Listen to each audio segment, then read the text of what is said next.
Today, I'll show you how to edit a map in PowerPoint. If you've ever needed to visualize geographical data for a presentation, using PowerPoint's built-in map chart feature is a fantastic option. These maps are data-driven, which means you can customize them with your own data and see immediate results. Whether you're preparing a business report or an educational project, understanding how to edit these maps will make your presentations far more engaging and informative. Firstly, let's talk about how you can update the data on your map. You'll need to right-click on the map itself or navigate to the Chart Design tab at the top of your screen. From there, select Edit Data. What this does is open up a linked Excel spreadsheet. This spreadsheet is where all the magic happens. It drives the visual representation you see in your map. By adjusting the data here, you can change how your map looks in real time.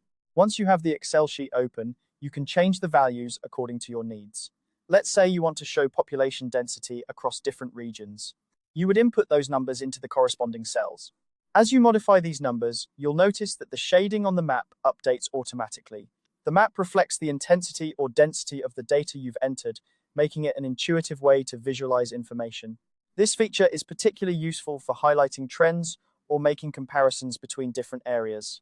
Now, let's move on to the style options. After you've updated your data, click on the map again to bring up the Chart Design tab. From here, you have the flexibility to alter the projection style, which can change the way your map is presented.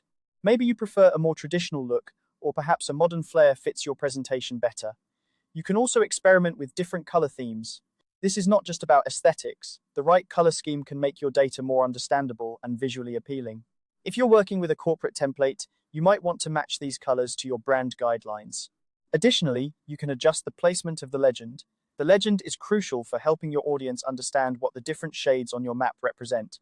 By changing its position, you ensure that your map remains clear and understandable, regardless of the amount of data you're displaying. These steps are simple yet powerful tools for enhancing your PowerPoint presentations with maps. With just a few clicks, you can transform raw data into compelling visuals that tell a story. Whether you're a seasoned presenter or just starting out, mastering these techniques will undoubtedly elevate your presentations. Thanks for following along, and now you know how to edit a map in PowerPoint. With these skills, you can create more dynamic and informative presentations that will captivate your audience. If you found this guide helpful, don't forget to check out our other tutorials for more tips on making the most out of PowerPoint and other tools. Until next time, happy presenting.